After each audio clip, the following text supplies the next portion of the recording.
Hola, buenas, bienvenidos a otro capítulo de Mordida Literaria. Estamos hoy muy emocionados, tenemos un nuevo invitado que se llama Yohel. Mucho gusto, Yohel, ¿cómo estás? Hola, hola, ¿qué tal? ¿Cómo está? Para mí es un enorme placer poder encontrarme con cada uno de ustedes, sobre todo con su público que es tan variado, tan disperso en diferentes países de Hispanoamérica, con contenido exquisito que llama, que influye a tener diferentes perspectivas. Y para qué es uno de los enormes placeres que te puede dar la vida. A modo de presentación, si es que me lo permiten los compañeros, me voy a dar un breve bosquejo de las cosas que normalmente yo puedo realizar. Les comento que soy abogado peruano-japonés por la Universidad Nacional de Trujillo, cuento con una maestría en Derecho por la Universidad de Clemson. Me he desempeñado como docente de, qué sé yo, cuestiones judiciales en la Universidad Austral, en su país, argumentación jurídica en la Universidad de San Francisco de Quito. En la actualidad soy crítico literario, corrector de textos. Además, he sido director de la Fundación Biblioteca Virtual El Último Bastión y uno de los fundadores de la Cátedra Internacional del Poeta peruano Antonio Siloni de la Guerra. Además, para finiquitar y no ser tan tedioso y no sentir que es un monólogo, uno brinda conferencias en foros de la región sobre temas políticos, filosóficos, históricos, literarios y poéticos. Además, formó parte del equipo de trabajo del Movimiento Cultural Internacional Ergo, también de entrevistador del mismo, y para qué. Así que, como decimos en nuestro país, para adelante va a ser un encuentro muy exquisito, que va a dejar varios aspectos que van a dar mucho que hablar y les agradezco infinitamente la invitación. Gracias por halagarnos. Sí, Yohel nos contaba recién que, bueno, es un oyente nuestro y le gusta muchísimo. Y es un placer tenerte acá con nosotros. Vamos a presentar el tema. El capítulo de hoy se va a tratar de... Che, che, che, che. ¿Y a mí no ¿Qué me pasa? presentás, viejo? Tenés razón. Obviamente tenemos aquí presente a Maxi, siempre con nosotros, siempre acá. Espero que no te ofendas. No, no. Quiero decir que me siento bien y bueno, hola oyentes, hola Yuhei, agradecido de otro capítulo. Quiero decir que, o sea, no te saludé porque es como siempre estamos. Somos los dos. No va a volver a pasar. Y no, no pasa nada. No, pero digo, por lo menos me pregunta cómo estoy, ¿viste? Recolgado el man. Bueno, ahora sí. El capítulo de hoy se llama ¿Qué hacer cuando no hay ganas de escribir? Es un capítulo que se puede aplicar tanto a escritores como a diferentes creadores de contenido y artistas. Algunos puntos se pueden aplicar más a ciertos rubros y otros no. Eh, pero vamos a hablar más o menos desde el punto de vista de escritores, que es lo que somos. Pero bueno, cada uno, nosotros tres, hemos hecho una lista de cosas que hacemos cuando no tenemos ganas de escribir, que es como el trabajo aparte, ¿no? De sentarse y escribir y crear una historia. ¿A quién le gustaría dar la primera idea?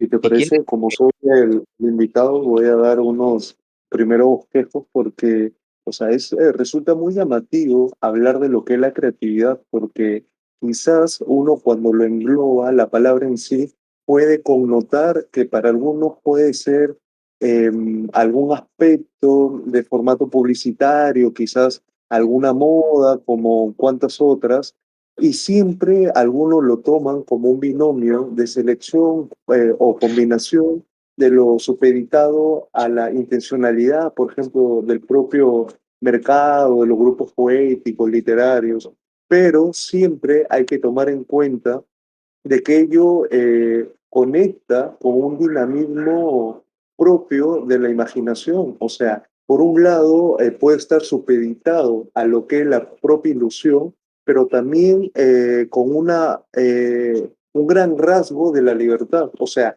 cuando uno puede connotar, saborear cada sílaba de lo que es creatividad, es como esa loca idea que me merodea por uno mismo o la sensación imperecedera de cuando uno se encuentra en una gran playa, qué sé yo, en Uruguay, en Punta del Este, o en nuestro país, en Perú, allá en Máncora, Punta Sal, esa sensación de pies descalzos, que de a pocos el mar va lavando en esos días domingos, y ahí donde como una gran fuerza asume la persona elementos vitales para la mirada exclusiva de la creatividad.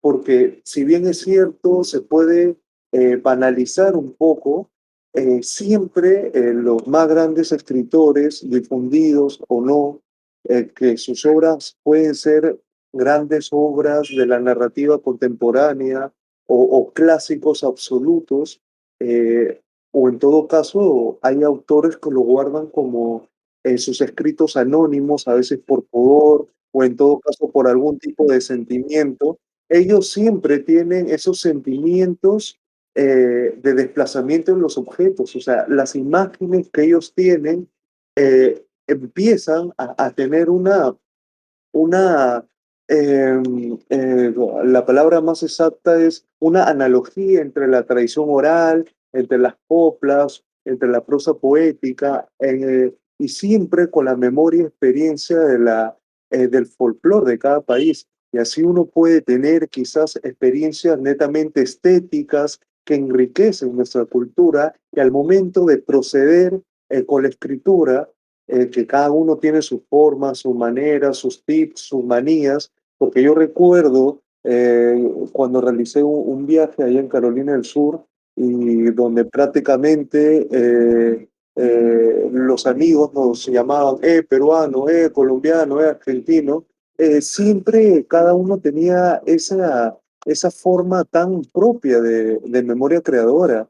Y de a poco lo íbamos domesticando siempre sin perder la esencia, que eso es indispensable. Y para culminar, y cederle la palabra a cada uno de los compañeros, o me pueden interrumpir en las veces que ustedes creen conveniente, empieza como un también ir en contra de la cotidianidad, porque si no, termina siendo como un centro desmemoriado, donde la idea central pierde coherencia y la imaginación eh, se separa del dinamismo y al final simplemente se reduce banalmente a un paquete que termina siendo como una prótesis adherida de mal gusto. Así que son cositas así. Sí, sí, está bastante interesante. Dijiste un montón de cosas. Pero desarmando, tomando ahí algunas cosas que dijiste, por ejemplo, hay que tener en cuenta, como vos bien dijiste, Joel, eh, cada uno tiene su propia personalidad y estilo, ¿no? Su propia forma de encontrar la inspiración. Pero más que nada, como al principio sucede que uno no sabe cómo es uno mismo, se tiene que conocer primero. Y, y más que nada o sea, la idea es compartir qué hacemos nosotros, cada uno, como para dar una idea de qué se puede hacer. O en todo lo que vamos a ir mencionando, va a decir como, esta idea me recopa, la quiero aplicar. Entonces, la va a aplicar y si le gusta o no, y pum, y ya tiene un nuevo punto para que renazca su creatividad. Muy bueno lo que dijiste, me gustó. Sí, y en eso de lo desmemoriado y ese, cuando injertamos algo al arte que hacemos, que parece como artificial, porque justamente no estamos sintiendo esa inspiración o ganas de escribir, eh, estamos atentando contra nuestra obra. Tenemos que dejar un lapsus de tiempo a hacer la obra que realmente queremos. Ahora lo vamos a ir mencionando más o menos. Yo con mis ideas lo voy a expresar un poco, como me pasa a veces, ¿no? Pero es eso, justamente, si uno puja por intentar hacer algo que en ese momento no pueda hacer, es mejor no hacerlo. Y algo que me gustaría decir, que últimamente estuve pensando mucho ahí, leyendo algunos artículos de cosas, no creo tanto en lo que se llama inspiración. O sea, porque, por ejemplo, voy a dar un ejemplo. Eh, yo en una parte estaba escuchando, para hablar de lo último que me salió para escribir, una novela que se llama Desnudo al fin. Me puse a escuchar un disco antes de irme a dormir y dije, voy a leerme las letras de nuevo en inglés y recordar que decían todas en su totalidad, ¿no? Y mientras las iba leyendo me acordaba que ese álbum lo conozco desde los 18 años y las interpretaciones que yo le hacía, ¿no? Al disco. Y recuerdo un amigo que hacía otras interpretaciones. Y ese amigo siempre me amó y me odió al mismo tiempo, ¿no? El día de hoy estamos alejados. Y siempre tuvo envidia de mí. Y cuando me pongo a pensar en cuando yo le comentaba mis interpretaciones, hay una pieza clave de las interpretaciones mías comparadas con las de él que me hicieron entender por qué él me sentía envidia. De repente lo entendí, cosa que yo no entendía, más allá de por ahí pensarlo desde el lado psicológico y de inferioridad, pero era algo más que eso, que era justamente que yo estaba interpretando las canciones desde un intento de trascenderme yo mismo y él lo veía como una forma de resolver mambos mentales. Entonces él no veía una trascendencia. Y como yo veía esa trascendencia, eh, ya de chiquito, eh, era como que decía, bueno, yo estoy parado en superar mis problemas de sociabilidad y demás, y él ya está reflexionando en torno a sublimarse. Y me di cuenta el choque, y después empecé a recordar muchas anécdotas y historias de vida que tuve con esta persona, y me di cuenta que ese era el factor común. Eh, y entonces se puede decir que yo de repente tuve como una inspiración, ¿no? A eso voy, justamente, inspiración. Pero en realidad no fue más que entender desde el conocimiento un hecho que me mantuvo insomne porque tenía ganas de escribirlo ya, pero no lo podía escribir. Iba tomando notas de palabras claves y cosas que iba a escribir de ese capítulo. Era un capítulo que iba a aparecer después, porque dije, tengo que armar todo el entramaje de cómo funciona mi psique, mi espiritualidad, bla, bla, bla. Bueno, por Y eso es yo creo que lo importante, que armamos, porque, a ver, yo digo, sí existe la inspiración, pero no podés basar toda tu obra en una inspiración. O sea, la inspiración viene como una idea principal, puede ser un eje central de la historia o algo así, pero el trabajo que viene después no te puedes seguir apoyando en inspiraciones. no, y además se agota, pero a lo que voy, Claro.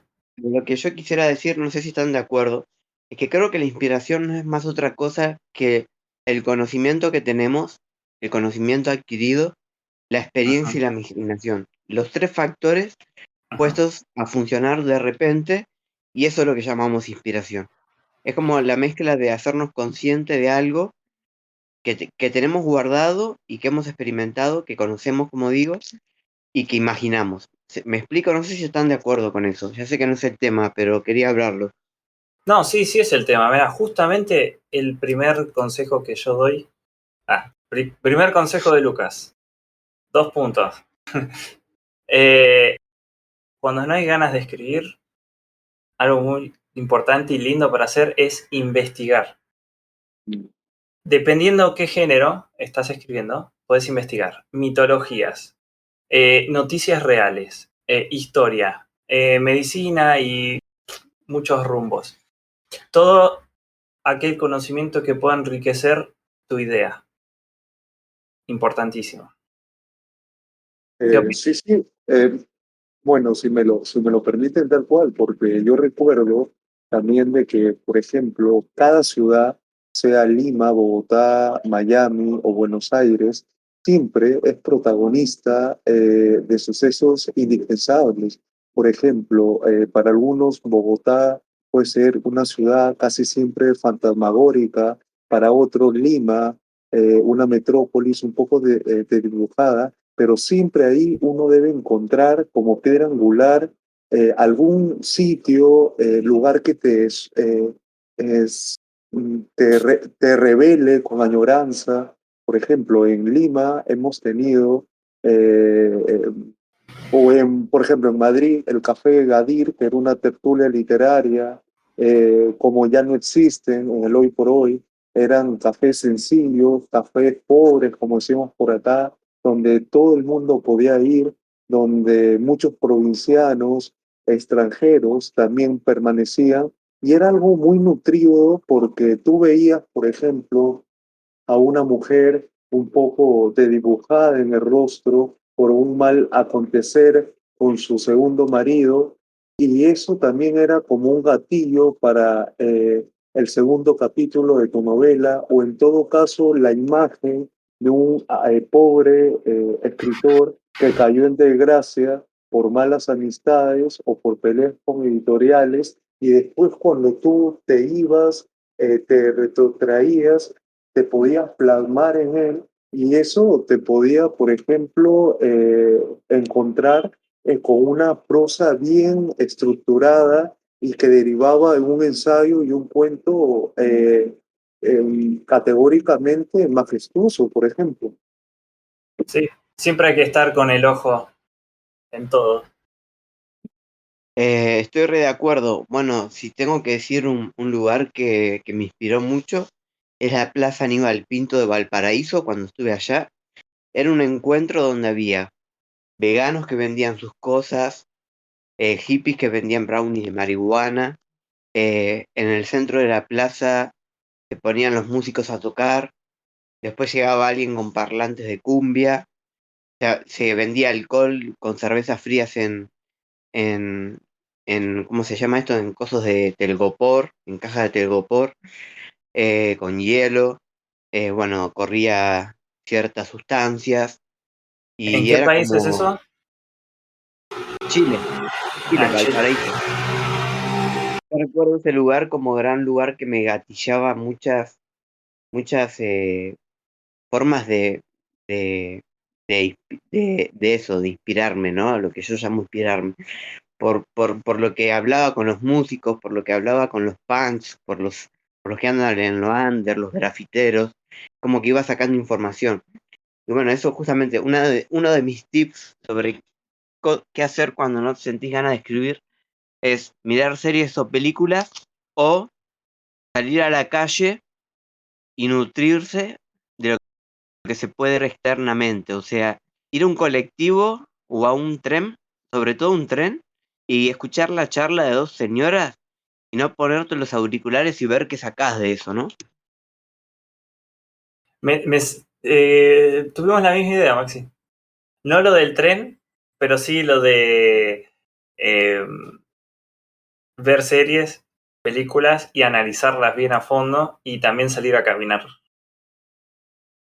Así que por ahí andamos en sintonía. Claro, porque normalmente después de tantos días de bruma en la cotidianidad, después de tantas noches de un vino, qué sé yo, seco de Mendoza o de las viñas de Atacama, uno puede encontrar ese agradable atardecer soleado y caminar por lugares donde los árboles respiran, y siempre sintiendo el vivir muy parsimonioso de las personas, donde todo parece fundirse en maravillosos silencios, un camino entre los autos, qué sé yo, los que han tenido la oportunidad de ir a Lima, de la avenida Larco, siempre cruzando delante de las tiendas atestadas con cantidad de abarrotes, libros varios, pero siempre escuchando eh, otra voz que puede ser la que tu propio corazón canta, y así podemos evidenciar ingeniosos personajes que cenan junto con la ciudad. Y a mí se me viene a la mente como una especie de vorágine las conversaciones que puedo tener, qué sé yo, Juan Gonzalo Rose, Gustavo Valcárcel, escritores con una sucesión ininterrumpida de chistes, de vivencias, de procesos creativos, pero también esos grandes auditorios receptivos que eran sumamente estimulantes y que preparaban a menudo golpes de humor y así podemos encontrar una limitación propia entre los juegos verbales, entre esas palabras bien llevadas y sensaciones casi intraducibles. Por eso siempre se recomienda, así te encuentres en la embajada francesa en Montpellier, en París, o estás, qué sé yo, como decimos en mi país, comiendo un ceviche de carretera en una autopista desolada, tener una libreta donde tú coloques las frases, los sentimientos, aunque sea una palabra, para que a partir de ahí tú sientas cómo ese flamante y esa llamarada inteligente, tanto de los rasgos faciales de las personas, de la vida austera que uno puede tener, o de esa frente recta y barba afeitada de algunos, y así se pueda plasmar el proceso creativo, las sensaciones de mejor manera. ¿Por qué? Porque hay veces que uno puede seguir y en mañanas lentas, donde siente que la tierra se para, donde las palmeras ya no tienen ese verdor de siempre, o en todo caso las enredaderas de personas en un metro, en un subte, y si uno pierde ese instante de fulgor, ese minuto de sinceridad, lo pierde absolutamente todo. O sea, es como si Flaubert ya no hubiera tenido ese gatillo de sensación para escribir Madame Bovary, o en todo caso Borges, qué sé yo, con Bioy Casales, abandone la dirección estrepitosamente y se dé cuenta que la escenografía de las ruinas circulares, los movimientos marcados que podemos encontrar en la lectura de esta maravillosa creación se la ha perdido por completo. Por eso, si bien es cierto, la creación no es musa que viene de la nada, Exacto. siempre la idea hay que interiorizarla, cambiar de escena, de tratamiento, lo que pasó también, qué sé yo, con Alejandra Pizarnik. O sea, sentimientos, como decía ella, despeinados, de media oficina, Y de una... escúchame, Sí, dale, dale. ¿y vos siempre vas con una libreta o dónde anotás cuando tenés ideas así cotidianas, en la cotidianidad?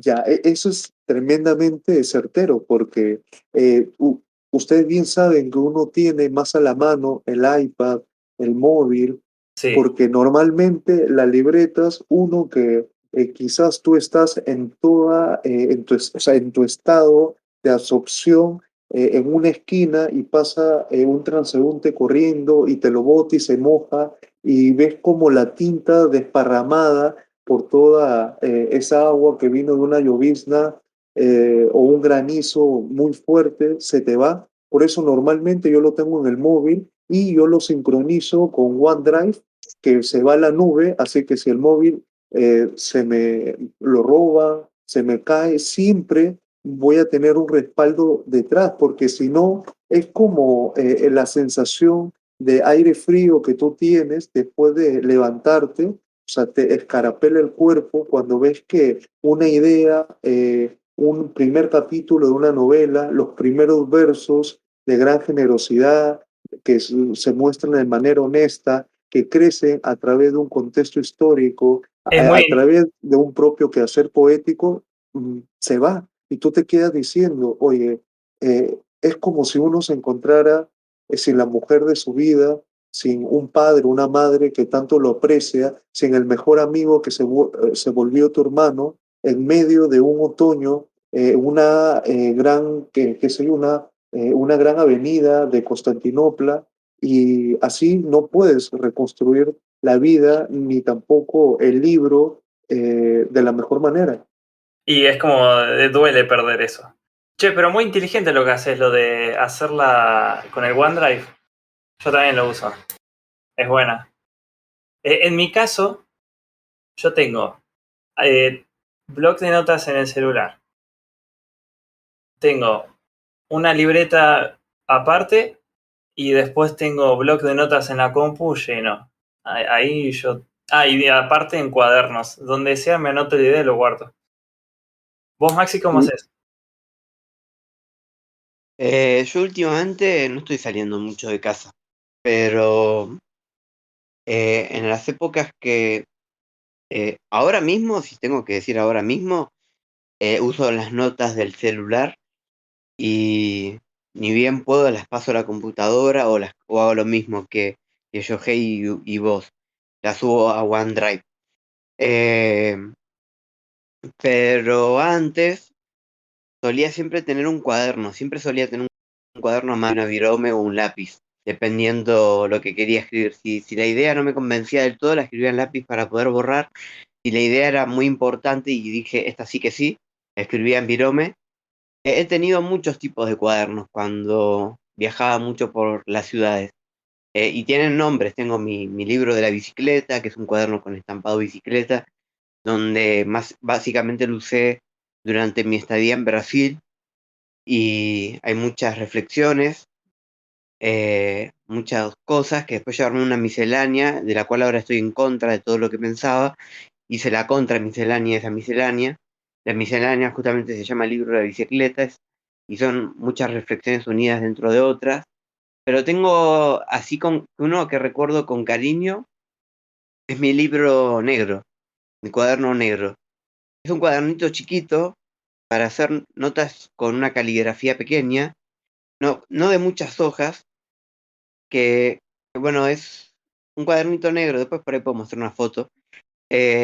Y ahí escribía cosas que cuando estaba en mi camino interior, cuando estaba buscando, cuando me estaba encontrando a mí mismo, en el proceso en que empecé a encontrarme a mí mismo y finalmente llegué a eso.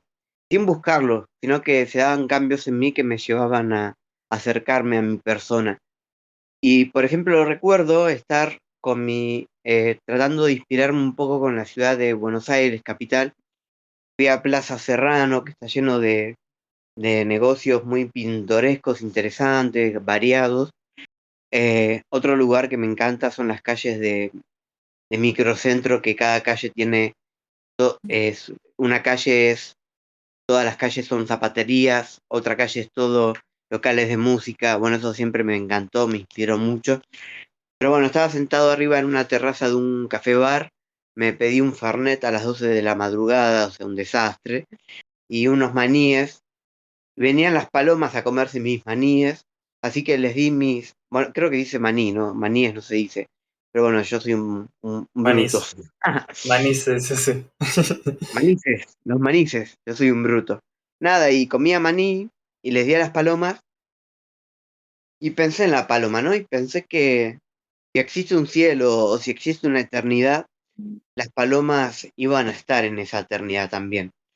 Entonces en el libro negro escribí, Paloma, serás inmortal porque ya lo fuiste. Y es algo que me encanta. Una frase que mencioné en un podcast anterior, también lo escribí ahí, pensando, por ejemplo, en mi trayectoria como escritor de esa época, y si 21 años que estaba con una novela trabado y dos novelas que había abandonado porque no me parecían buenas, y con poca producción literaria, si quieren interrumpirme, háganlo, ¿eh? Yo estaba escribiendo una nueva y pensaba en mi papá que no confiaba mucho en mi oficio, o decía que tratase, que me enfocase en estudiar o en algo de eso. Y entonces ahí fue que escribí, papá muerte también le dijo a hijo vida que no sería un gran artista. Una de las mejores cosas que he escrito así reflexivas las he escrito en ese libro negro. Ya, Bueno, mira, por ejemplo, lo que tú comentas, y disculpa que sí, acá sí, mi hermano adelante. que te interrumpa, No pasa nada, no pasa nada. siempre, una vez que tú ya lo tengas en el Drive, yo lo que recomiendo de sobremanera a todos es que a pesar que tú estés con el rostro preocupado, con la fatiga encima, que sientas que hay una reprimenda de levantarte temprano y seguir con las labores, con el trabajo, siempre debes sentarte en un lugar apacivo y transcribir lo que tú has tenido. Por ejemplo, lo que comenta Maxi, de esa reflexión, o sea, sumamente trastocada, que ha ido cavando a través de su psiquis, con un sentido también del sufrimiento, es único. Y por eso yo recomiendo escribirlo, porque si no, si bien es cierto, va a quedar en la nube, pero el corregirlo, el saborearlo en una hoja, el transcribirlo, tiene una expresión entre tortura, pero también es como estas personas que, como dicen allí en España, que están en plena faena y se dan cuenta de que hay platos rotos que resarcir y que la única manera de arreglarlo es estando como aquel feligrés en la parroquia, como aquel organizador en la boda de su hermano, como aquel librero de viejo, como dicen ustedes, ante una multitud ávida de primeras ediciones. Y eso es único, porque si no, llega un momento donde el tumulto, donde todo empieza a rifarse, cuando las canastas que contienen bebidas, de alimentos, se van desperdiciando y termina siendo casi una función casi, qué sé yo, sudorosa, mal llevada, y eso es lo que no se quiere.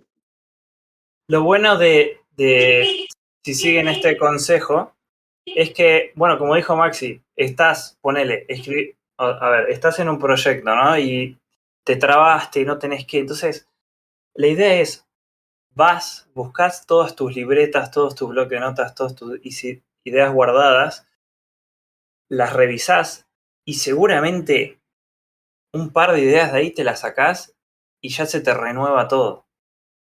Por eso es importante anotar o sea, todas las micro ideas que tenés, donde sea, donde sea.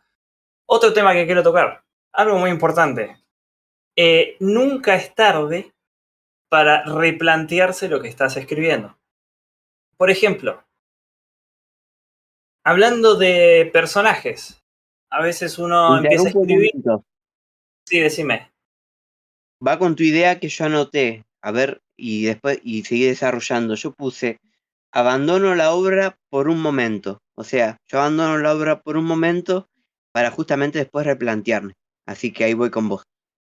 Ya, y antes que se me vaya, súper cortito, esto no es como cuando tú trabajas con una gran editorial y te piden cada año un libro nuevo porque ya hay un compromiso pactado y tú más te preocupas que el siguiente libro no sea peor que el anterior. O sea, eso hay que quitarlo por completo porque como me comentaba el poeta Premio Nacional de Literatura 2019, Lima, Perú, Antonio Silloni de la Guerra, que le enseñó, entre otros, a la princesa Leticia ahí en España, porque él estudió filología románica y literatura en la Complutense y en la Autónoma de Madrid, y al presidente que es Sánchez, él me decía que en idioma de los escritores, de los poetas, estar de seca no debe preocuparse, porque si tú forzas la prosa, si tú quieres proseguir de mala manera simplemente por el mero cumplimiento con una editorial,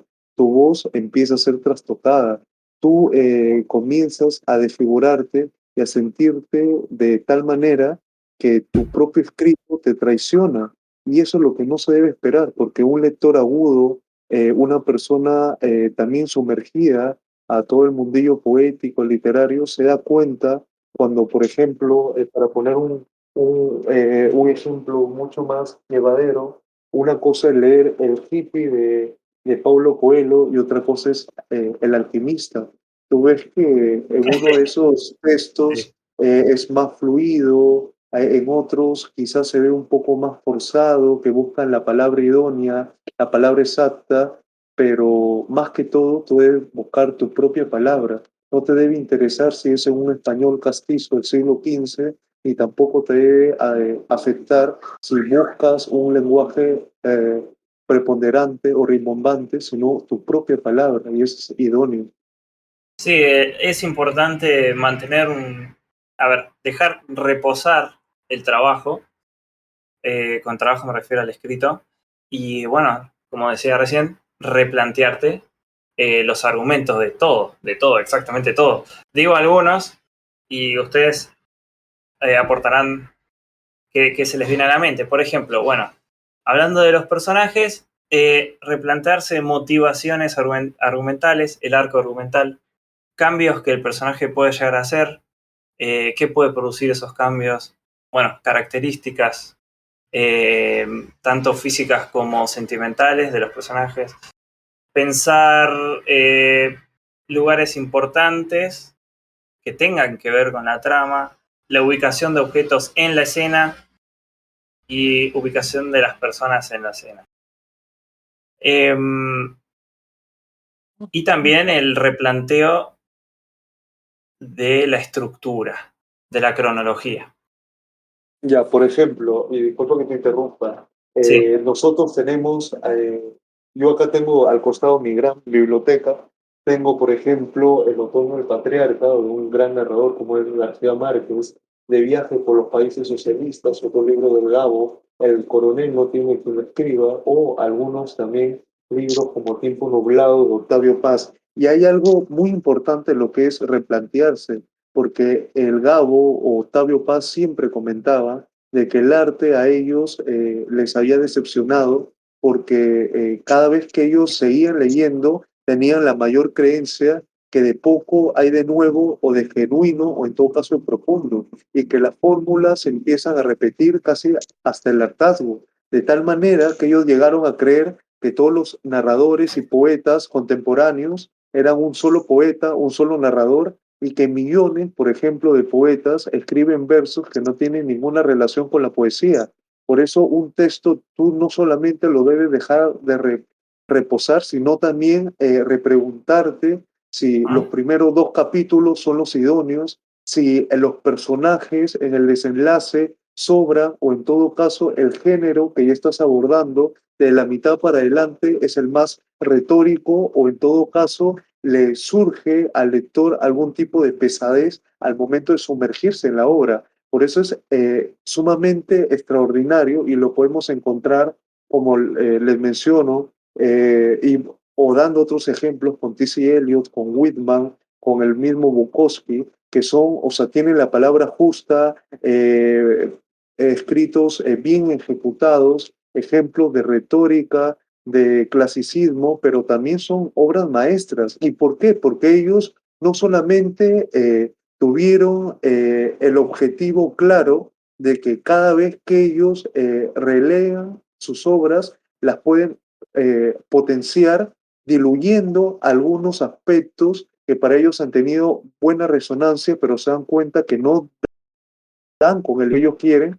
Y como tú bien dices, mi hermano, hay un valor desempeñado, porque no siempre en una obra, tanto poética o narrativa, tienes que ser seductor o íntimo. En otras cosas o en otros capítulos, sobre todo del quinto para adelante, como aquellos amigos que siguieron los cursos de escritura narrativa ya en Oregon o en Brooklyn, hay que ser un poco más furtivo, más clandestino, no ser un poeta o un escritor de estadio que solamente hablan consigo mismo, sino que el lector se sienta atraído intensamente por la vida fructuosa que podía tener el personaje, que también haya como un oyente omnipresente y a veces una pareja, una mascota, una familia conspiradora, porque ya para culminar, y ustedes me dicen qué les parece, ¿no? La famosa Emily Dickinson siempre decía de que hay un par de cosas que podemos tener entre tú y yo y que siempre esa noche de desvelo, porque nosotros sabemos, por ejemplo, de que tú puedes leer yendo para el trabajo, porque esa es la única oportunidad que tienes, o quizás en tu alcoba, reposado al costado de tu mesa de noche, y así se debe ir convocando a que haya unas ganas intrínsecas de que no solamente leas por gusto, sino que tu ser se quede devastado por grandes tempestades y que es muy probable que después de ir a la técnica que debe estar al alcance de todos, quedes en una segunda instancia tan extasiado que le digas, oye, ¿sabes qué, hermano? ¿Sabes qué, mi estimado? Él lee esto porque, o sea, es una de las propuestas más sinceras e directas de la lengua española o portuguesa, japonesa, etc., etc. ¿Vos qué pensás, Maxi? Yo creo que sí, que sobre todo me centro en lo del lector omnipresente, ¿no? O el oyente omnipresente. Uno cuando escribe tiene que tener en cuenta a quién dirige su obra, ¿no? Pensar a quién va dirigido, a qué estándar, o solo a una amiga, por ejemplo. Eh, pero creo que es muy necesario para poder hacer de tu obra algo interesante. Y sobre todo también ese pasaje, como decía, de los 5 capítulos para adelante, que por ahí después, cuando uno tiene una idea, generalmente los mejores capítulos suelen ser los primeros y los últimos, ¿no? Porque uno ya sabe el inicio, ya sabe el final, generalmente, entonces uno da lo mejor de sí en el inicio y en el final. En el transcurso, que es lo que más cuesta, que es cómo sigo la trama, porque tenés que hacerlo, y por ahí no estás muy seguro y no estás tan inspirado, puede que decaiga. Ahí es cuando tenés que tener mucho cuidado al detalle, al seguir aportando filosofía, seguir aportando eh, cualquier rama de las humanidades, cosas reflexivas, Y también descripciones interesantes, sí, y mantener la coherencia hacia el final Mm, hacia el final que querés llegar. claro, mantener la coherencia y la cohesión, sí, sí, sin duda. Yo creo que sí, eso es una de las grandes, por ejemplo, luchas de mis novelas, que hago más por una cuestión de deber que de sentir, ¿no? De repente siento que debo escribir una obra eh, de X cosa y la idea está, pero a medida la voy escribiendo, a mí lo que me sirve mucho para evitar este problema es ponerle tintes autobiográficos. Hacer una escena que el chabón diga, me encanta esta gaseosa, y esa gaseosa que le encanta es la gaseosa que me encanta a mí. Entonces ahí tengo de dónde mm. sacar, y así que no decaiga. Pero, por ejemplo, mi novela publicada Álbumes va decayendo, pero ¿qué pasa? Esa novela empezó con el dolor de una separación y mostrar mi dolor. Y a medida que lo iba escribiendo, yo iba sanando. Entonces después como que va perdiendo fuerza, pero en realidad va cambiando Es como que el lector a medida lo lee dice, este chabón está perdonando y superando a medida que lo lee. Y la gente que me ha leído esa novela me dice, se nota que es un claro ejemplo de cómo la literatura puede ser autosanación. Y ese es el mensaje que deja, y no es que haya perdido fuerza, sino que es su rumbo que tuvo que tener, porque es lo que yo estaba teniendo que necesitaba expresar. Y creo que ahí fui auténtico. Claro, por ejemplo, lo que tú comentas, tu obra literaria, ese libro magnífico, no solamente fue una puerta de un mundo que multiplicó tu vida y la amplificó, sino que llegó a ser casi una especie de hombre de expedición, qué sé yo, en el desierto, o un cazador de ballenas, un hombre que obtiene y tiene muchas cualidades, porque el libro para mí debe ser también muchos libros, porque el libro único, en mi modesta perspectiva, es lo que más daño hace a la humanidad. Por ejemplo, ya sea el Corán, ya sea el Bainkaf, ya sea la Biblia, y siempre el fanático de un solo libro resulta ser más peligroso porque excluye todo lo demás. Por ejemplo, como ya lo comentaba este escritor español Pérez Reverte, si uno no tiene en su obra sus mundos y termina siendo simplemente un mero impostor o intermediario de ideas sin llegar a confiar en uno mismo, muere.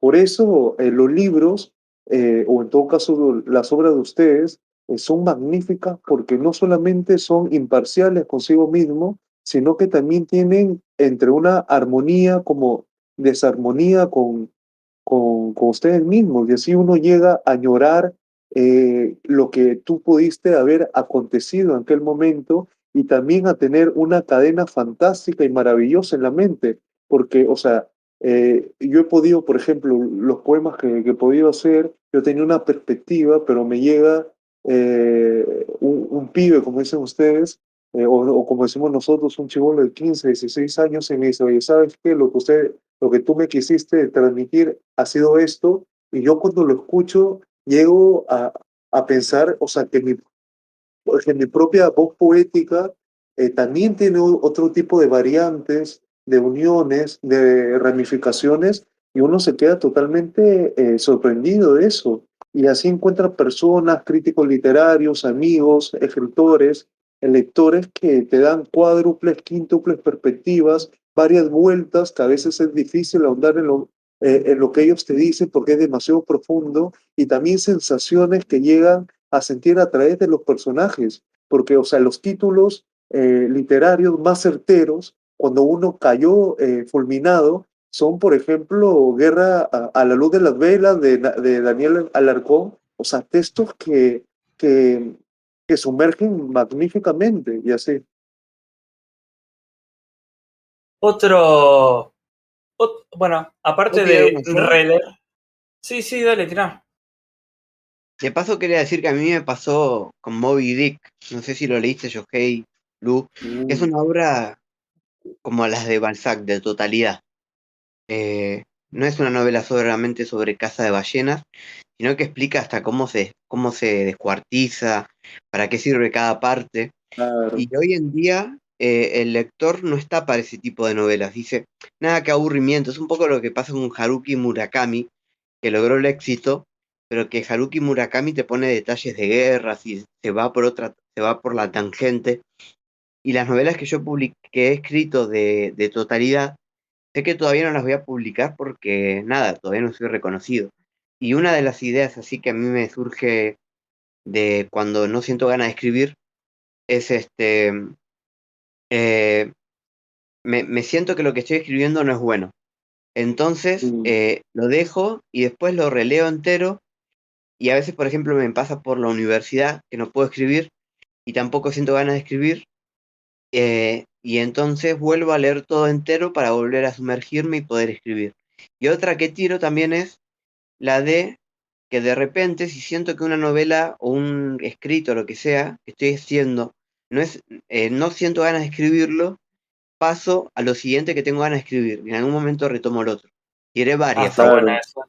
Esa, sí, Y, sí, sí, sí. por ejemplo, siempre uno duda de la calidad de lo que uno escribe, siempre uno tiene esa incógnita si va a llegar a tener el impacto que uno quiere. Y hay veces que los escritos llegan a naufragarse, pero al final se eleva como una gran ancla y te hace la vida totalmente diferente. Quizás, claro, los reconocimientos también son dependiendo del gusto de la crítica, del editorial que tengas, pero una palabra sincera nunca resulta ser un mal presagio, y siempre el arte de la palabra llega a tumbarse esa primera impresión. Por ejemplo, yo cuando he conversado con Marina Casado, premio Carmen Conde de Poesía 2019 y 3 veces finalista de uno de los premios más importantes, el premio Adonais. Ella me comentaba que uno de sus poemarios, El mar al final de los espejos, ella lo enviaba a todo festival y recital que pudiera ella tener contacto, y nadie, o sea, como dicen por ahí, le daba ningún peso, y se iban de espaldas, caso omiso, y cuando ella ya transformó el poemario, le cambió el título, le llega el gran reconocimiento de este premio Carmen Conde de poesía, y eso fue como un sentimiento de reciprocidad, de que lo que uno hace en verdad vale la pena, que lo que uno elabora, porque el acto mismo de escribir es un acto muy silencioso, solitario, casi austero, pero ya los recitales, las tertulias literarias, los procesos creativos que tú has podido tener, y es algo más amplio, y así. Y así a veces te reafirman como a veces no. A veces uno piensa que ha escrito la obra total, la obra absoluta que va a ser aclamada por la crítica, y cuando se va con los amigos, con los escritores con mucho más vorágine, experiencia, te das cuenta que es una total porquería, y que, o sea, has ahondado en aspectos que nunca debiste haber ahondado, y que es tan tediosa y tan larga y tan exhaustiva que ni siquiera, o sea, un académico de literatura o de lengua castellana la pudiera acabar, y es al final caerse levantarse, tomar más aplomo y servir eh, de lo que tú has podido haber hecho mal, porque de eso se trata la vida. O sea, la calidad indiscutible no se hace de la noche a la mañana, es un proceder temporal, espiritual, es una forma también de endeudarse con uno mismo. Y es, como decía Antoine de Saint-Exupéry, el gran amigo del Principito, son naturaleza de episodios, esquemas que informan, a veces también de improvisación permanente, porque había un gran escritor franco-húngaro que él cuando se iba a los bares a tomar whisky en la roca, ginebra, algún coñac, le salían los mejores versos y el final de su obra total, y es así. Es que es como... Bueno, esto, sí, esto va de la mano con la idea de, se le dice lector beta. Es cuando vos pedís la opinión de alguien cercano de tu obra. Y entonces surge todo esto que vos decís. Eh, Gracias a, bueno, a la sinceridad y de alguien que te quiere o a alguien que sea más imparcial. Siempre es bueno pedir opiniones, tanto de ideas al aire o ya escritas. Y ya para ir terminando, les voy a tirar. Nos quedaron un par de ideas sueltas, pero bueno, no importa, las más importantes las hemos dicho, pero yo creo que hay una muy importante. Le voy a decir, es cuando no hay ganas de escribir, hay que leer. Es básico, simple, y al leer se aprende. ¿Qué ¿Sabes qué opinas? iba a decir yo? ¿Qué? Te digo el tercero que tengo, anotado. Así lo leo tal cual lo tengo. Leo libros que me inspiren. Perfecto, claro, perfecto. Sí, porque sí. es como encontrarse a las 3 de la madrugada conversando con uno mismo, con tu pareja en torno a un gran proyecto de escribir un libro, pero no te salen las palabras, te ahogas en las ideas, llegas a parecer insensato porque también, o sea, no es de buenos hombres insistir en algo que no te sale, pero comienzas a leer el testimonio, qué sé yo, de el Ulises de Joyce, y te transformas en ese mundo, la naturaleza de la publicación te sale por los poros, y así cuando escribes, o mejor dicho, cuando lees ese tipo de autores, o por ejemplo, qué sé yo, o sea, los poetas de la generación del 27 como un Luis Cernuda, como un Miguel Hernández, que rayo no cesa, tú sientes esa animalversión del ser que si tú dejas de escribir en ese momento, eh, es como si dejara de respirar, y así las ideas originales, los temas excitantes, las conclusiones ciertas, prácticamente aparecen, y eso te reconforta, te engloba, te lleva a una playa de un abanico de opciones, y así sucesivamente. Yo les quiero hacer una consulta a ustedes. ¿Hay un tiempo predestinado o podemos abordar cada tópico a pesar que se alargue y sea un poquito más largo del tiempo que normalmente ustedes manejan?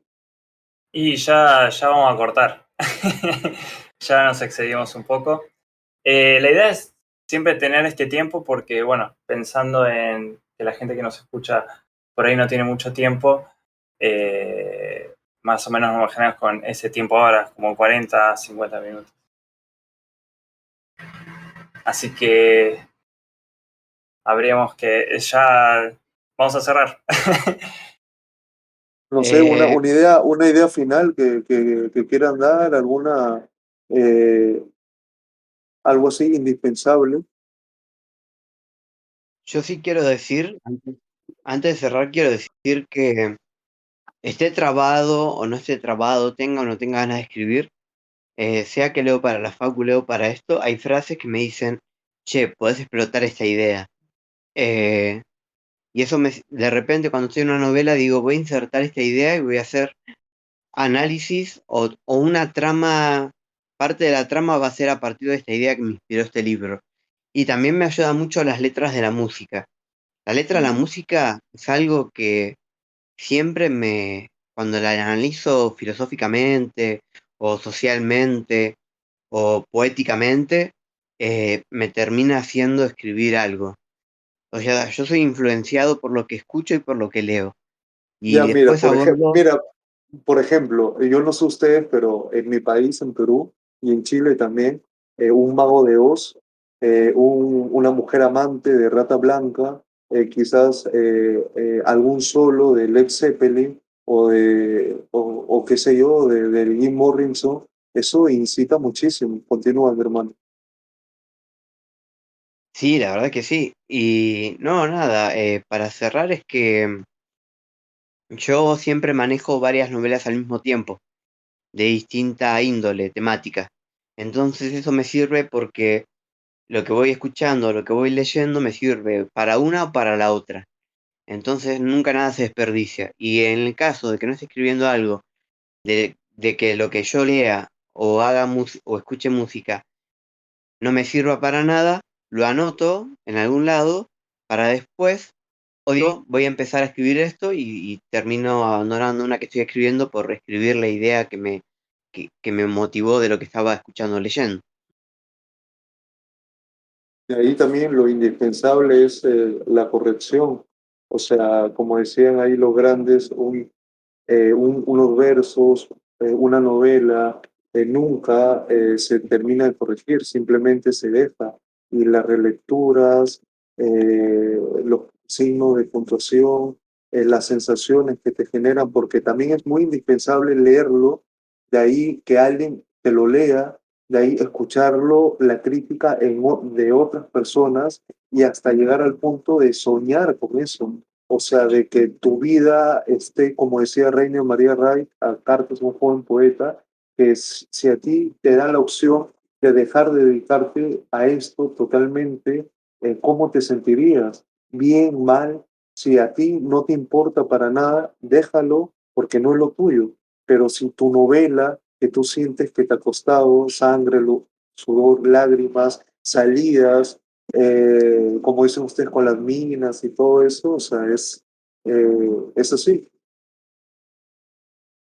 Sí, tal cual. Bueno, vamos haciendo el cierre. Jorge, un gusto tenerte. Espero que lo hayas pasado bien. La verdad es que tus aportaciones fueron buenísimas, hacen pensar mucho y me encantó. No sé si quieres decir algo. No, para mí es sumamente especial poderme encontrar con cada uno de ustedes. Yo sé que nada ocurre por así, que todo tiene un porqué. Como decía el mitraísmo, yo soy de la tierra y el cielo estrellado y tengo sed, dame de beber de la fuente de la memoria. O como decían también los celtas, eh, eh, que todo tiene una armonía celestial y que los planetas están interlineados entre sí, que emiten un sonido y que el ser humano no se da cuenta de eso porque está demasiado tiempo en esta era. Así que es así.